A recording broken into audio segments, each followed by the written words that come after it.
எல்லா குழந்தைங்களுக்கும் என்னோட வணக்கம். நான் உங்க தீபிகா அருண். நான் உங்க சம்யுக்தா அருண். இன்னைக்கு நான் உங்களுக்காக நீங்க சிரிச்சுக்கிட்டு கிரிச்சுக்கிட்டு சந்தோஷமா கேட்கறதுக்காக ஒரு குருவி கதை சொல்ல போறேன்.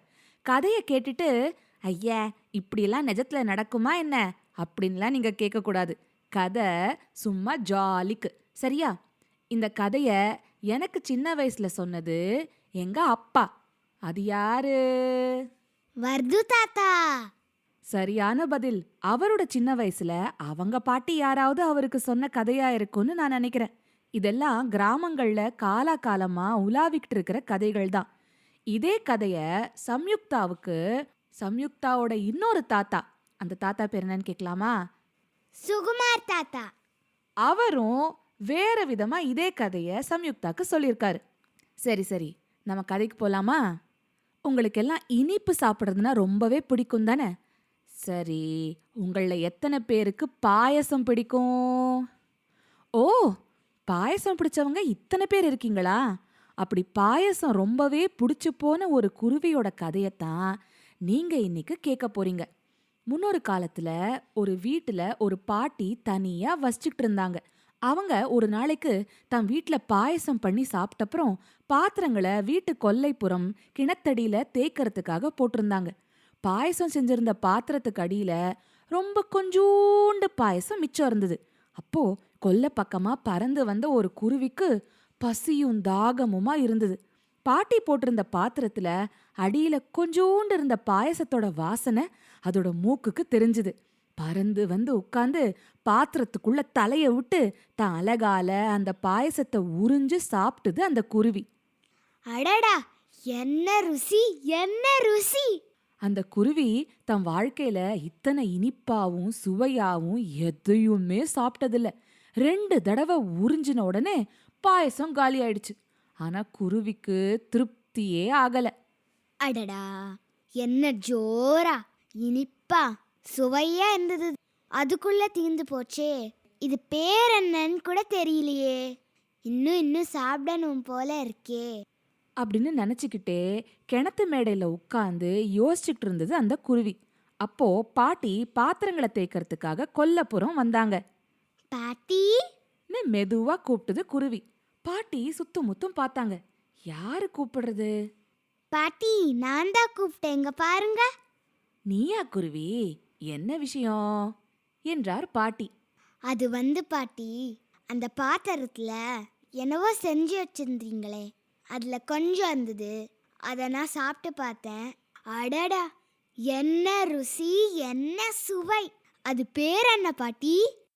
ஓ அதுவா? அதுதான் பாயசம். அந்த பாயசம் எப்படி பண்ணுவீங்க பாட்டி? பாயசம் பண்றதுக்கு வெல்லம், அரிசி மாவு, கடலைப்பருப்பு, தேங்காய், ஏலக்காய், முந்திரி பருப்பு, நெய் எல்லாம் வேணும். எல்லாத்தையும் சேர்த்து கொதிக்க வச்சு தான் பாயசம் பண்றது. பாட்டி, எனக்குன்னு நீ ஒரு பாத்திரம் நிறைய பாயசம் பண்ணி தரியா? பண்ணலாம். ஆனா நான் சொன்ன சாமான்களை எல்லாம் யார் வாங்கி தருவாங்க? நான் வாங்கி தரேன் பாட்டி. சரி, கொண்டு வா பார்க்கலாம் அப்படின்னு சொல்லிட்டு பாட்டி தேய்ச்ச பாத்திரங்களெல்லாம் எடுத்துக்கிட்டு வீட்டுக்குள்ள போயிட்டாங்க. குருவியும் தன் கூட்டுல சேர்த்து வச்சிருந்த காசெல்லாம் எடுத்துக்கிட்டு போய் மளிகை கடைக்காரர்கிட்ட கொடுத்து பாட்டி சொன்ன சாமான்களை எல்லாம் வாங்கி ஒன்னொன்னா பொட்டலம் பொட்டலமா தன் அலகுல கவ்விக்கிட்டு வந்து பாட்டி கிட்ட கொடுத்தது. சரி, நாளை காலையில ஒரு 8 மணிக்கா வந்துரு. பாயசம் தயாரா இருக்கும். நான் ஒரு தூக்கு பாத்திரத்துல போட்டு தரேன். நீ எடுத்து போறதுக்கு சௌரியமா இருக்கும். காலி பண்ணின அப்புறம் ஒழுங்கு மரியாதையா என் பாத்திரத்தை திருப்பி கொண்டு வந்து தந்துடணும். சரியா? கண்டிப்பா, நீ கவலையே படாத பாட்டி. அப்படின்னு சொல்லிட்டு குருவி பறந்து போச்சு.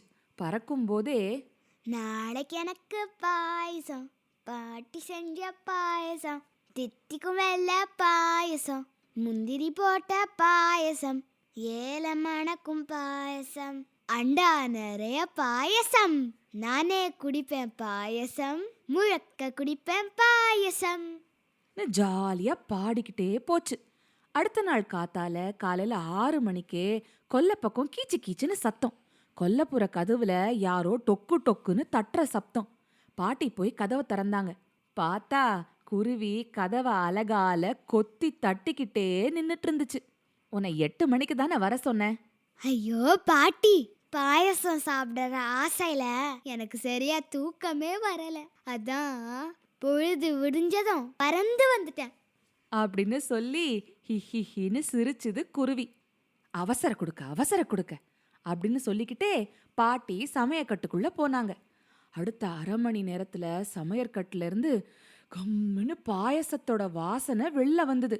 பாட்டி தயாரா? நான் வந்து எடுத்துக்கட்டுமா? இரு இப்பதான் அடுப்புல இருந்து இறக்கி தூக்கு பாத்திரத்துல கொட்டி வச்சிருக்கேன். பயங்கர சூடு, கொஞ்சம் பொறு.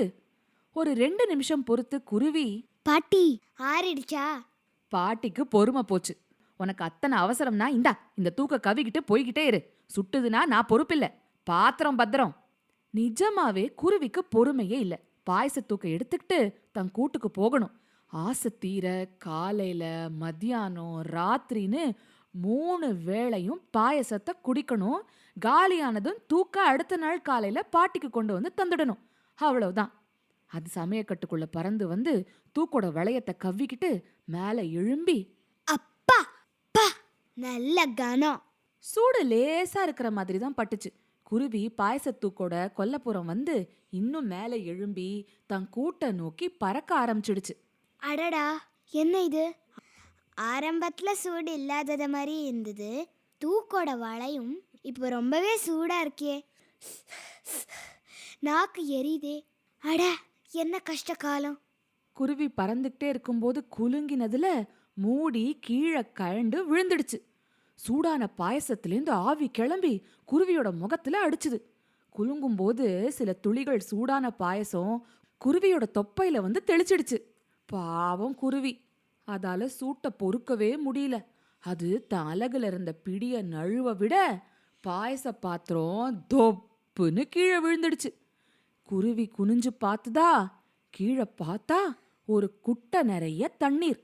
தூக்கு பாத்திரம் தொபுக்குன்னு சத்தத்தோட அந்த குட்டை தண்ணிக்குள்ள விழுந்து முழுகிடுச்சு.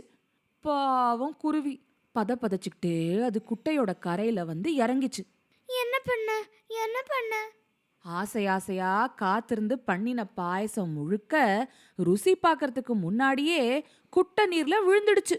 குருவி யோசிச்சுது, எப்படியும் பாயசம் இந்த குட்டை நீர்ல கலந்துருக்கும்ல, அப்போ அதோட ருசி கொஞ்சமாவது இதுல இருக்கும்ல அப்படின்னு நினைச்சு குட்டை நீரை ஒரு வாய் குடிச்சு பார்த்துது. அது லேசா இனிக்கிற மாதிரி இருந்தது. பாயச வாசனையும் அடிச்ச மாதிரி இருந்தது. குருவிக்கு ஆசை விடல. சரி, ஆனது ஆயிப்போச்சு.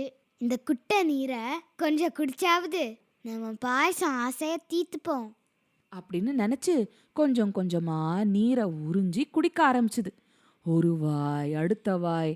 சரி, அடுத்த வாயாவது இன்னும் கொஞ்சம் இனிப்பா இருக்குமோ என்னவோ, அடுத்த வாயிலையாவது ஒரு முந்திரி பருப்பு கிடைக்குமோ என்னவோன்னு ஆசைப்பட்டுக்கிட்டே அது தண்ணிய உறிஞ்சி குடிச்சுக்கிட்டே இருந்தது. குருவியோட வயிறு முதல்ல பலூன் மாதிரி பெருசாச்சு.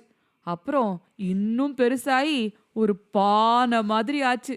அப்புறம் இன்னும் பெருசாயி ஒரு பெரிய சாக்கு மூட்டை மாதிரி ஆச்சு. அப்புறம் இன்னும் தண்ணி உள்ள போய்கிட்டே இருக்கு. கடைசியில இதுக்கும் மேல முடியாதுன்னு ஆனப்புறம் குருவி தூக்கு பாத்திரத்தையும் கண்டுபிடிச்சு கவ்விக்குச்சு. இனி மூடியையும் தேடி கண்டுபிடிக்கணும்னு தேட ஆரம்பிச்சுது. சரி, பறக்கலாம்னு ரக்கைய அடிச்சுக்கிட்டா அதோட ரக்கைகள் அந்த பெரிய உடம்புல 2 உள்ளங்கைய அசைக்கிற மாதிரி அத்தனை குட்டியா இருக்கு. இனி பறக்கிறதாவது கிறக்கிறதாவது. குருவியால நடக்க கூட முடியல. உடம்ப இழுத்து இழுத்து நகர ஆரம்பிச்சுது. அதோட கஷ்டகாலம் பாருங்க. போற வழியில ஒரு முள் புதர் இருந்தது. அதுலேருந்து நீட்டிட்டு இருந்த ஒரு பெரிய முள்ளு குருவியோட வயத்துல குத்திடுச்சு. அச்சச்சோ! முள்ளு குத்தி ஓட்டையானதுல அந்த ஓட்டையில இருந்து உள்ள இருந்த அந்த பாயச தண்ணி பீச்சி அடிக்க ஆரம்பிச்சுது. ஓட்டை கொஞ்சம் கொஞ்சமா பெருசாகி தண்ணி இன்னும் ஜாஸ்தி வெளியே போக ஆரம்பிச்சுது. ஐயோ, என் பாயசம் எல்லாம் வீணா போகுது அப்படின்னு அலறிக்கிட்டே குருவி சுத்தும் முத்தும் பார்க்க பக்கத்துல ஒரு வைக்கோல் போல் இருந்ததை பார்த்தது. உடனே கொஞ்சம் வைக்கோலை உருவி அந்த ஓட்டைய கஷ்டப்பட்டு அடைச்சுது குருவி. அப்பாடி, நல்ல காலம். அதிகம் பாயச தண்ணி வெள்ள போல. ஒரு கொத்து வைக்கோல தன்னோட வயத்துல செருகி தொங்கினபடியே இருக்க, அப்படியே குருவி நகர்ந்து நகர்ந்து கொஞ்ச தூரத்துல இருந்த ஒரு மரத்தடிக்கு வந்து சேர்ந்தது. அதுக்கு ஒரே களைப்பா ஆயிடுச்சு. சரி, கொஞ்ச நேரம் ஓய்வெடுக்கலாம்னு அங்கேயே மரத்தடியில சாஞ்சு உட்கார்ந்தது அந்த குருவி. அப்போ அந்த பக்கமா ஒரு எரும மாடு வந்தது. பாவம், அதுக்கு நல்ல பசி. காலையிலேருந்து சாப்பிட அதுக்கு வைக்கோல் எதுவுமே கிடைக்கல. மரத்தடியில பூதாகாரமா படுத்துட்டு இருந்த குருவியோட வயத்துல இருந்து ஒரு கொத்து வைக்கோல் நீட்டிட்டு இருக்கிறத பார்த்ததும் அது ஆவலா பக்கத்துல வந்தது. கொஞ்சம் தூங்கலான்னு அப்போதான் கண்ணை மூடிச்சான் அந்த குருவி. வயத்துக்கிட்ட யாரோ புடிச்சு இழுத்த மாதிரி தோணின உடனே திடுக்கிட்டு போய் குருவி கண்ணை முழிச்சு பார்த்தது. அட கஷ்டகாலமே! ஒரு எரும மாடு வந்து தன்னோட வயத்துல சொருகி இருந்த வைக்கோல கவ்வி இழுக்கிறது அந்த குருவிக்கு தெரிஞ்சது. ஏய் எருமை மாடு, நீ என்ன பண்ற? அப்படின்னு குருவி கத்துறதுக்குள்ள மாடு முழு கொத்தையும் உருவி தன்னோட வாயில போட்டுக்கிட்டு அவு அவுன்னு மெல்ல ஆரம்பிச்சிடுச்சு. குருவியோட வயத்துல இருந்த ஓட்டை திறந்துக்கிட்டு பாயச தண்ணி ஜோன்னு வெளியே கொட்ட ஆரம்பிச்சிடுச்சு. அவ்வளோதான், கொஞ்ச நேரத்துல குருவியோட வயிறு சுருங்க ஆரம்பிச்சுது. ஒரு சாக்கு மூட்டை அளவுல இருந்தது சுருங்கி ஒரு பானை அளவுக்கு ஆகி, இன்னும் சுருங்கி ஒரு பலூன் அளவுக்கு ஆகி, இன்னும் இன்னும் சுருங்கி பழைய குட்டி குருவி அளவுல ஆனப்போ அங்க ஒரு குட்டை உருவாகிடுச்சு. அந்த தண்ணியில அந்த குருவியும் எரும மாடும் சப்பள ஜாலபாள சப்பள ஜாலபாள சொப்பளக்கு சொப்பளக்கு நீச்சல் அடிச்சாங்க. என்ன குழந்தைங்களா, உங்களுக்கு இந்த கதை பிடிச்சிருந்துச்சா? நானும் சம்யுக்தாவும் இந்த கதையை உங்களுக்கு சொல்லும்போது சிரிச்சுக்கிட்டு கிரிச்சுக்கிட்டே தான் கதை சொன்னோம். அதே மாதிரி நீங்களும் சிரிச்சுக்கிட்டு கிரிச்சுக்கிட்டு கேட்டீங்களா? நான் எப்பவும் உங்களுக்கு சொல்வேல குழந்தைங்களா, நானும் சம்யுக்தாவும் எல்லா கதையும் முடியும் போது உங்களுக்கு என்ன சொல்லுவோம்? சிரிச்சுக்கிட்டு கிரிச்சுக்கிட்டு சந்தோஷமா இருங்க சொல்லுவோம்ல. அது ரொம்ப முக்கியம் குழந்தைங்களா. வாழ்க்கையில நம்ம சந்தோஷமா இருக்கிறது தான் ரொம்ப முக்கியமான விஷயம். இன்னைக்கு நான் சந்தோஷமா இருப்பேன் அப்படின்னு தினமும் காலையில எழுந்த உடனே நீங்க நினைச்சுக்கோங்க. அப்படி நினைச்சுக்கும் போது அந்த நாள் உங்களுக்கு ஒரு சந்தோஷமான நாளா இருக்கும். சந்தோஷம் அப்படிங்கிறது நம்ம எடுக்கிற ஒரு தீர்மானம். சரியா குழந்தைங்களா? இன்னொரு கதையோட சிட்டுக்குருவி பாட்காஸ்ட்ல நானும் நானும் சீக்கிரமா சந்திக்கிறோம். அது வரைக்கும் சிரிச்சுக்கிட்டு கிரிச்சுக்கிட்டு சந்தோஷமா இருங்க.